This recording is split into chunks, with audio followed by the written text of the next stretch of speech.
Hello friends, welcome to the channel Physics by IITians, where we learn and study physics to crack the examinations as well as interviews. So today I will discuss a very important topic of physics, that is electromagnetic wave in conductors, and I shall also discuss about absorption and dispersion phenomena. So please friends, watch the full video to get the full benefit from my video. So let's start.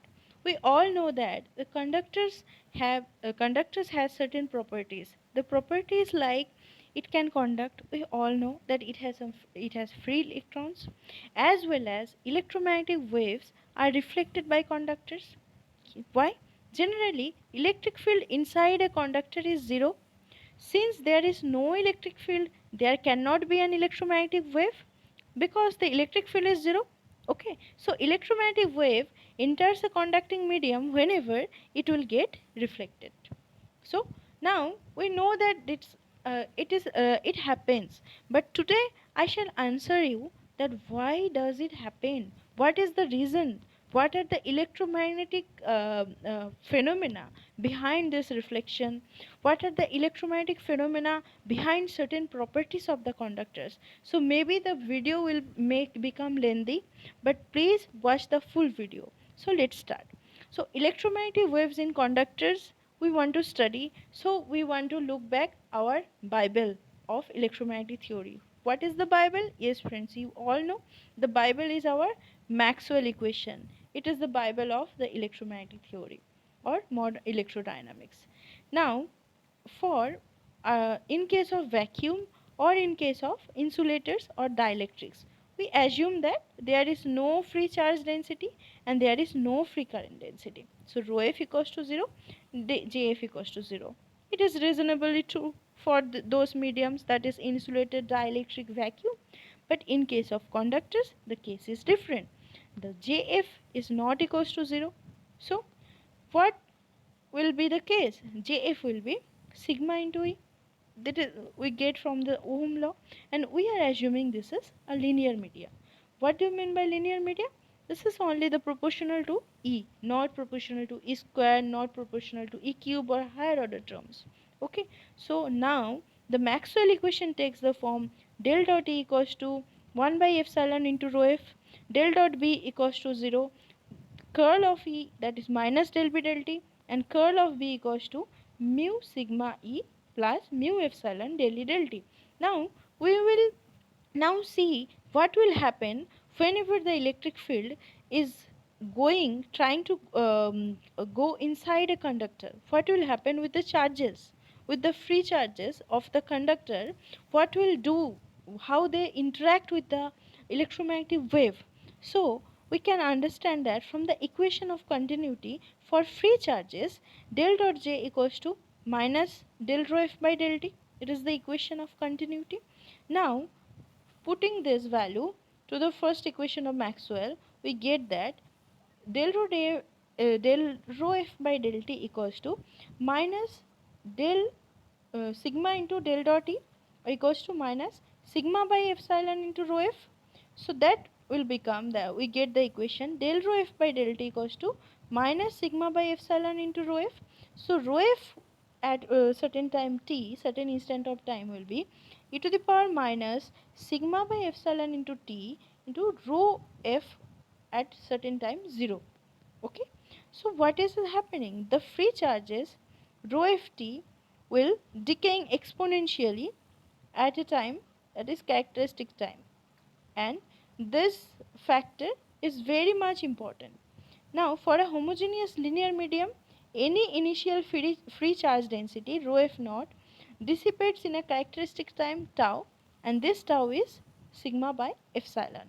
What are the conclusions? The conclusions are, if you put some free charges on a conductor, it will flow out to the edges, and the T tau will be the measure of how good the conductor is. For perfect conductor, that is sigma tends to infinite, the tau tends to 0. So for the perfect conductor, there will be no charges inside a conductor. So look, our first as a thing I told you, that there is no electric field, and because inside a conductor there is no charges. Okay. Now I have already discussed that what is the skin depth of the of the material. So please watch that video of refractive index of the for the metals. Please watch that video where I have discussed broadly about the skin depth. Okay. Now we go another thing, that reflection at a conducting surface. We see the mirror. We all know that there is nothing reflecting from the mirror itself, rather the reflection is happening from the silver coating which is behind the mirror. So why exactly, what is happening there? Do you understand the physics there? Why the mirrors, why the silver coating is acting as a mirror for the electromagnetic wave, that is the light. So we'll again come to our boundary conditions for conducting surface. Okay, the boundary conditions for the electric fields, that is parallel and the perpendicular components of the electric field. With the parallel components of the electric field should be continuous, perpendicular component of the magnetic field should be continuous, that is 0, and this perpendicular component of electric field, that is this d vector, should be sigma f, and b parallel, b1 parallel, 1 by mu1 b1 parallel minus 1 by mu2 b2 parallel should equals to k2 n cap. We all know this boundary conditions, where sigma f is the free surface charge and kf is the free surface current. Please don't confuse it with the conductivity. Okay, this is free surface charge. Now for the ohmic conductors, J equals to sigma E. So this requires an infinite electric field to surface current to become non-zero. Whenever there is the J, that is, it will require to be non-zero. What does it require? There should be an infinite electric field to the surface. Okay. Now suppose, let us assume that there is a boundary. There is a boundary between the non-conducting linear medium and a conductor. What will happen? So let us suppose this image. This is a boundary, there is an interface. So electromagnetic wave is coming and it get reflected and it can get transmitted.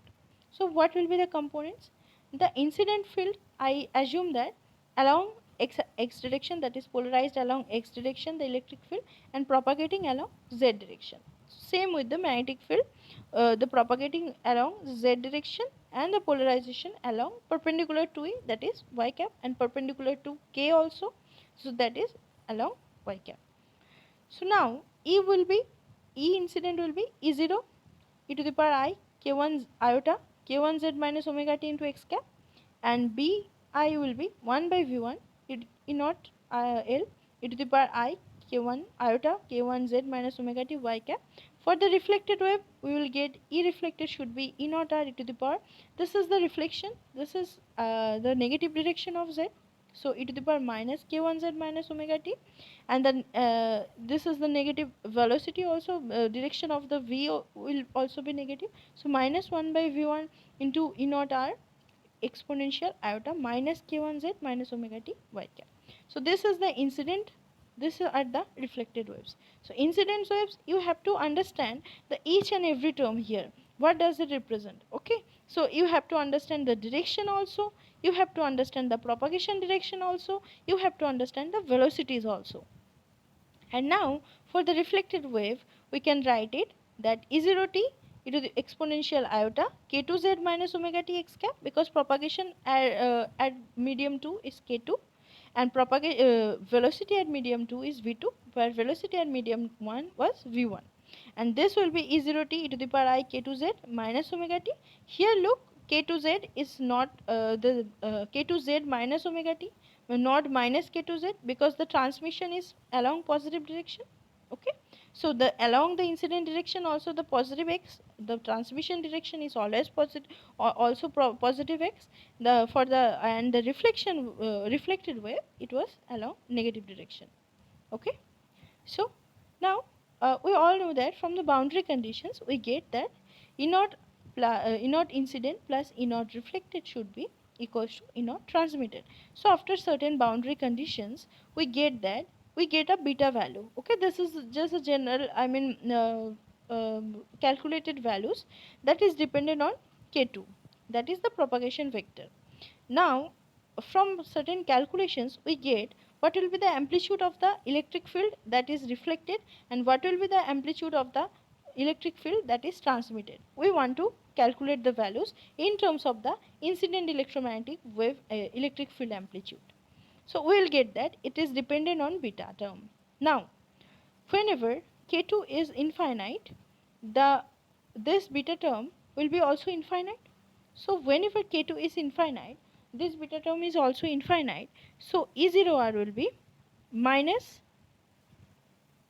E naught I, and E0T will be 0. K2 is directly related to beta. So for the perfect metals or perfect conductors, this K2 uh, is directly related to sigma, that is proportional to sigma. And whenever for the perfect conductor, sigma should be infinite, so k2 should be infinite. So whenever the k2 should be infinite, then beta should be also infinite. So what do you get?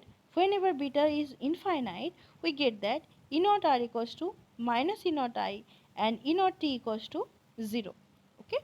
So from direct calculations we can understand that the reflected amplitude of the reflected electric field is negative of the incident electric field, that is the total reflection, that is the and there is no transmission because the amplitude of the transmitted electric field is 0.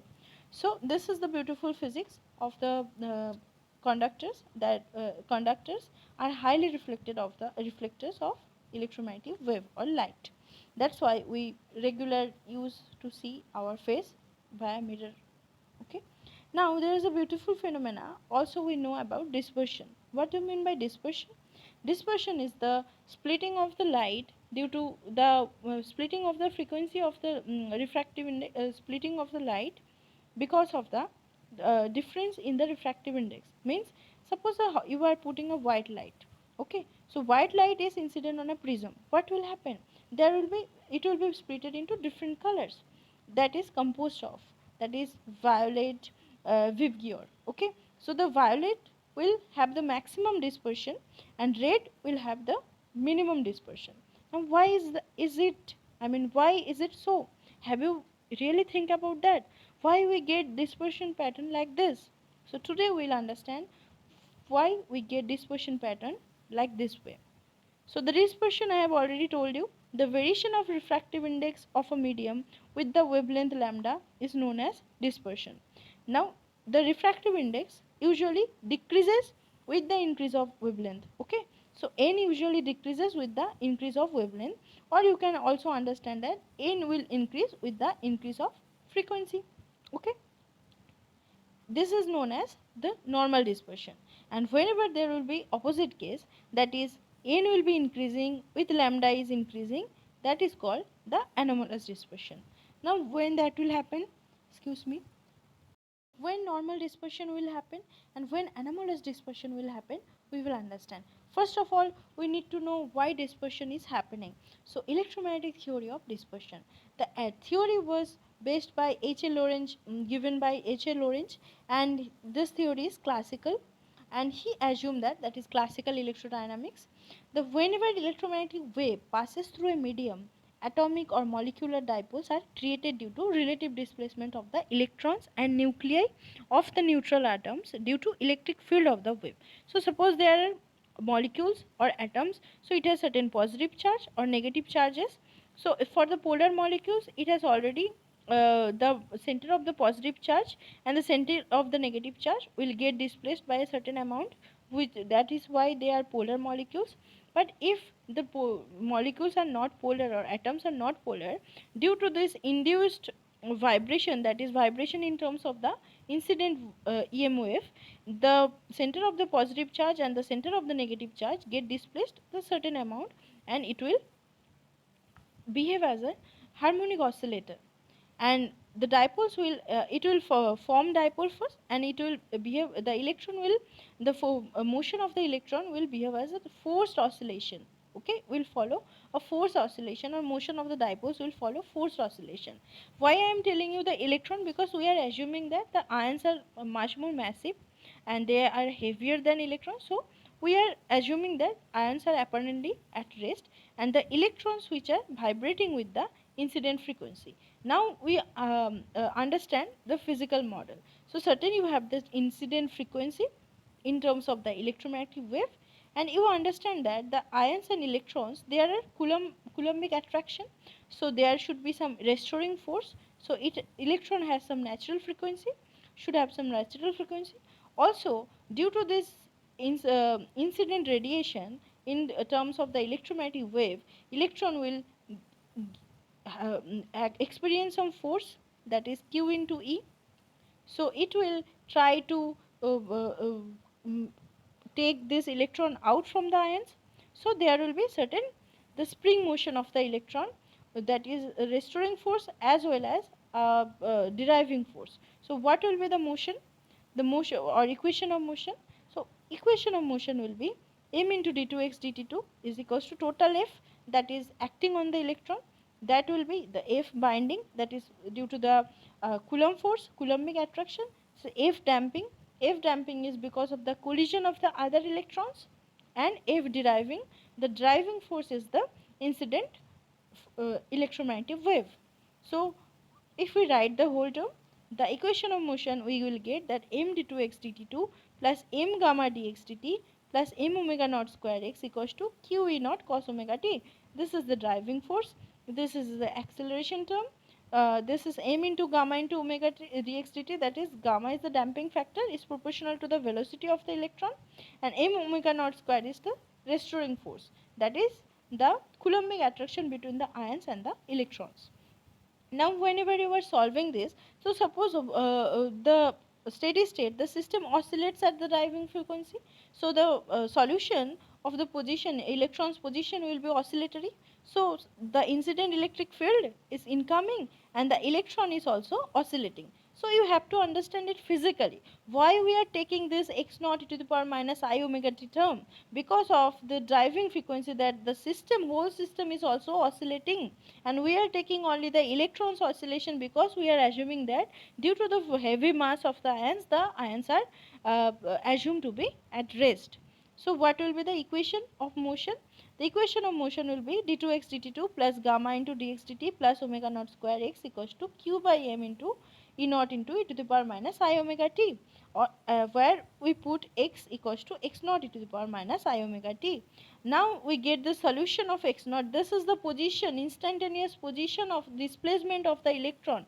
So we are what we are trying to find, we are trying to find out the dipole moments. For dipole moments we need to know the charge, that is charge of an electron into the displacement from the ion, that is x. That x we are trying to find it out, and we are getting finally this displacement is frequency dependent.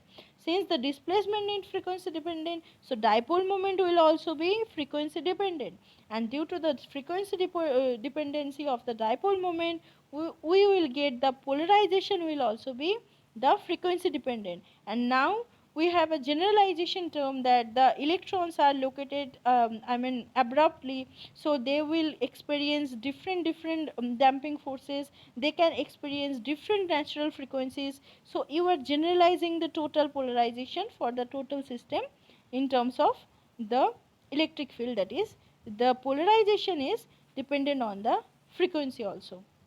And it is, we all know that P equals to polarization equals to epsilon into chi into E.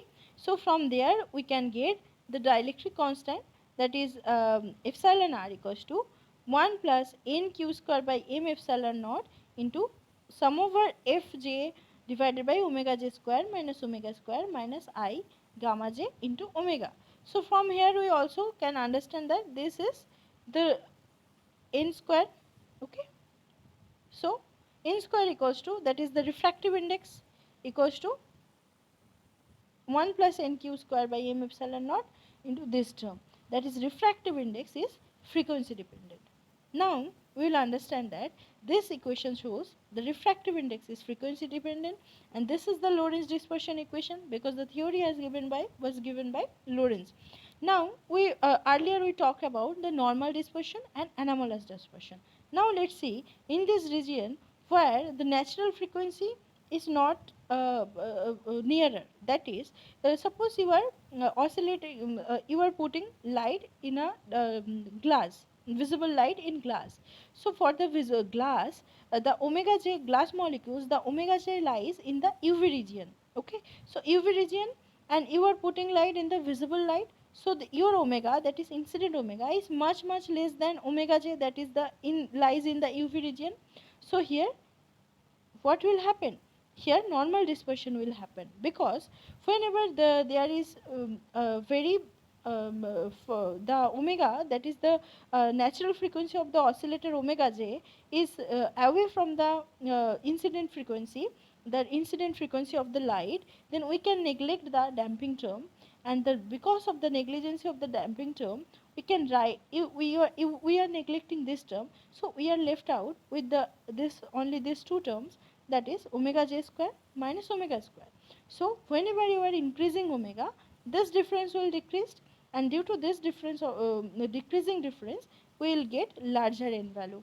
So n increases, so as omega will increase, or n increases if lambda will decrease, or if lambda is increasing, n will be decreasing. So we can understand that why in this dispersion picture, that is in the light is dispersed, whenever it is falling on a prism, why we get violet to be more dispersed than the red, because violet have much larger frequency than the red, that's why it get more diffracted than the red light.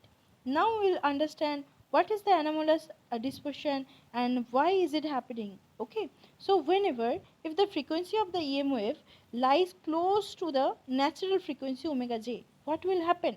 So suppose the electromagnetic wave which is incident, we can write it as E naught exponential iota kz minus omega t.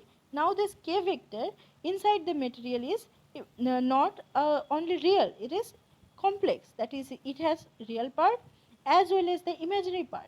So we will see that this real part I have also discussed in other in videos like refractive index of the insulator, refractive index of the materials, that e to the power minus kj kappa z. Suppose this imaginary part is denoted as kappa and real part I am denoting as k. So this imaginary part is going for the absorption or denoting the damping term, because it is exponentially decay of the amplitude of the electromagnetic wave. So it is the damping term, and this exponential j k j z minus omega t, this is representing the travelling term. So travelling term means it is going to uh, uh, uh, give you the dispersion or the travelling term. So whenever in case of the intensity is proportional to the E square, so intensity should be proportional to e to the power minus 2 kappa z. So we get that alpha, that is absorption, is equals to minus 2 kappa, and the dispersion term, that is going to be denoted by the real part, this propagation part here. What will happen with the dispersion? So from the calculations we get the real part and the imaginary part. The real part is the, I have told you, that is propagating part. So propagating part means it will give you the refractive index part. So this is ck by omega, and after calculating it for the gaseous medium, we get real part like this and imaginary part like this way. These are the two formulas for the real part and the imaginary part for the gaseous wave. Now we will briefly consider the case when omega is nearly equals to omega j. Look here, omega is nearly equals to omega j. What will happen? This refractive index will be abruptly, this term will abruptly tends to 0, and the refractive index will be mostly become 1, and the alpha term, that is absorption term, will be there is this is 0, it will going to be infinite. What does it mean? So at the immediate vicinity the n drops sharply, there should be anomalous dispersion, because the although the omega is that is frequency is increasing, the refractive index is decreasing, and the region, this is the anomalous dispersion, and this region there is maximum absorption. So how do you denote it? It is denoted by this way. this is, suppose this is the green, you denote it the imaginary part, and blue you are denoting the real part. So for the smaller omega, it is certainly increasing, and then after certain value it certainly decrease, and this decrease value is showing you the anomalous dispersion. And look here, this the maximum, and this is the maximum anomalous dispersion here. The maximum absorption is happening in this here, in this region. So in this region, the optical material will act as an opaque for that particular frequency, because it will absorb all the frequency and it will not uh, pass any of the light, so it will become opaque for that particular frequency.